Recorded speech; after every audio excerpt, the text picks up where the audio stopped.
It's gonna be hot today, so I better go ahead and water these garden phlox just in case I don't get them planted.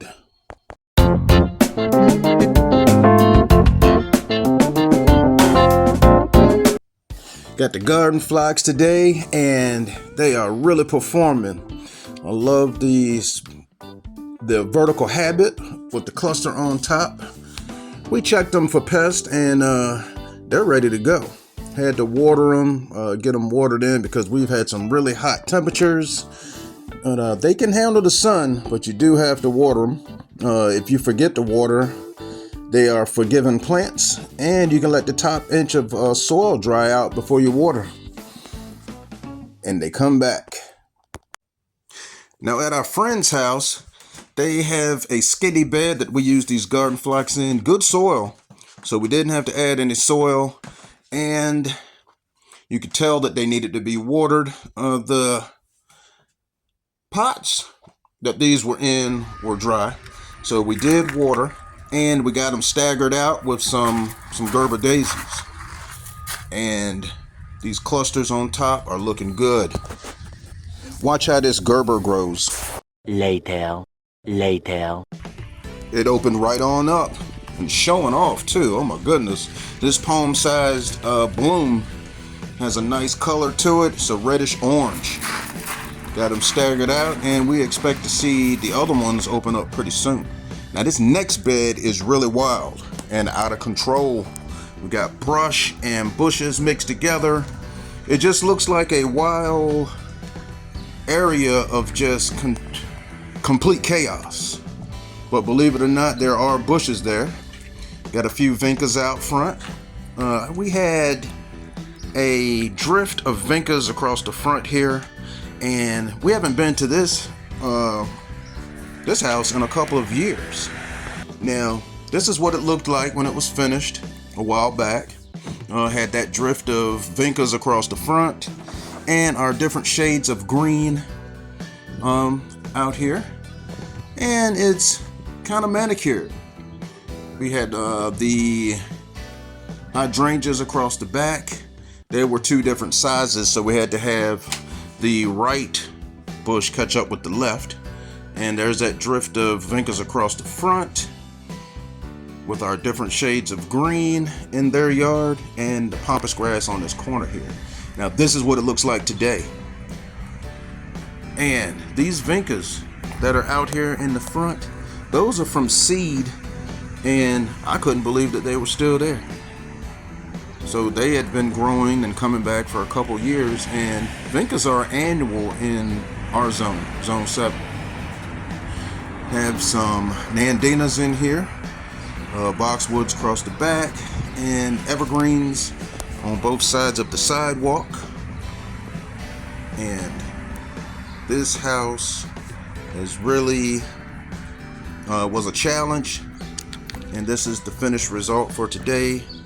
These fruit punch vincas, don't quote me on that. I don't have the tag to these, but they are nice. The pink and white with that dot in the middle, and these are from seed from a couple of years ago. And we have the different shades of green here, nandina, boxwoods, and these evergreens on both sides of the porch. We pruned those, and the pinnacle hydrangea. These are the limelight hydrangeas, and I wanted to get them almost the exact same height, but we didn't go across the top because they would have been bald on top if we'd have cut them. So we just let those stay on the top, and once the blooms get heavy, they should hang down about the right height. Next stop, out in our backyard, we have some caladiums that we're going to take to our friend's house. We've already clipped off the spent foliage, and we're checking them out for pests as usual, and just admiring these colors, the splashy white and pink. These are the red and white with dots of white and pink with that green perimeter. the red flash caladiums. You can see down here at the bottom there's more that are about to open up, and these are really healthy caladiums. And look at the leaf, the color change here. You see how you have that red and green, and you have the splashy dots of white and pink. This leaf down at the bottom is how they start off, and then they end up like that when they're fully mature. Love the way these look, and the dots just progress as they get bigger and more mature. Now, these caladiums are sun and shade caladiums, so they should do fine where they're going. And we're really looking forward to putting these in. Yes.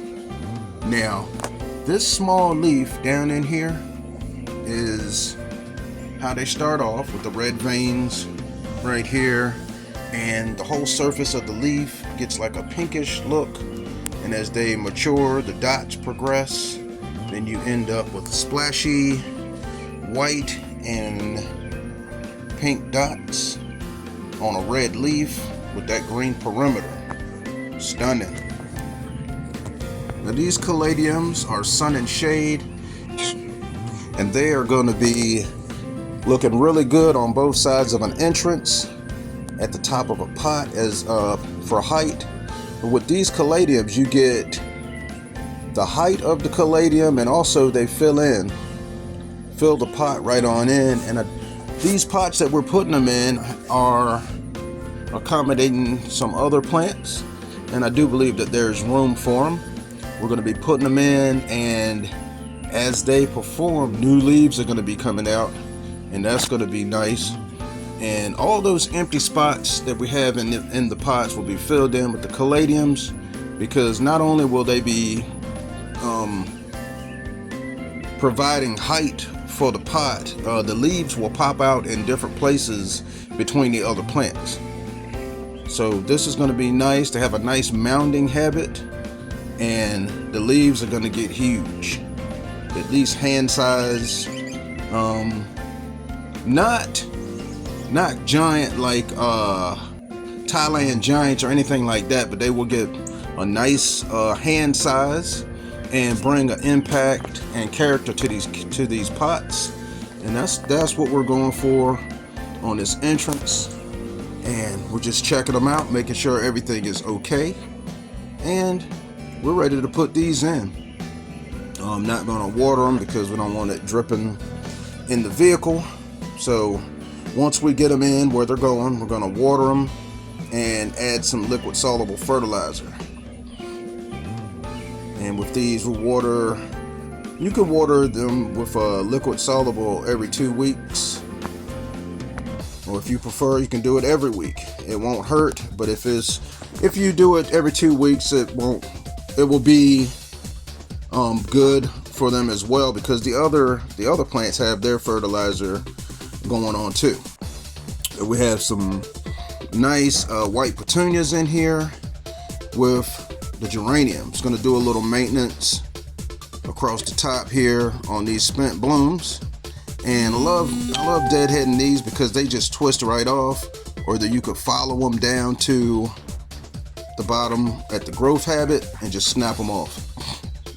And when you do that, that encourages the other blooms to speed up. And believe it or not, there is space to put these in the middle. And the pots are really not that big, so this is going to be just right. Going to get this. You see the soil is good. It's got a little perlite in there, and it's drainable. And they're ready. Going to put these caladiums in, and you'll see what I'm talking about on breaking up the white. The white is nice, it's formal, it's very eye-catching, and I'm really happy with what I'm seeing. We have also some creeping Jenny in here to add to that trailing effect. Now, some of the creeping Jenny got a little crispy, and because we had some really high temperatures not too long ago, but they sustained. So we're going to come in and make sure that this pot is fully watered and really ready to continue looking pretty. The Caladiums have that nice character. Now this is really going to look good on the entrance, and when you see the final results to this, you're going to be, you may want to do this yourself, because they're good, and this will give you color and texture all through the summer. Now here's the crispy Creeping Jenny that got a little toasty because of the high temperatures, but other than that little spot, they're doing fine. They're doing fine. Now those Creeping Jenny, you'll find some of them have like a yellow look to them, and some of them are green. These are a little bit of both. They got green with little yellow highlights.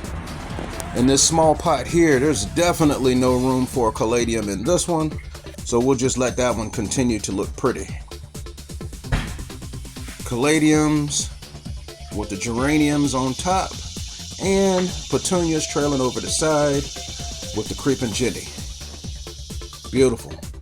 If you like this content, hit the subscribe button with the notification bell on, and check out some of our other videos.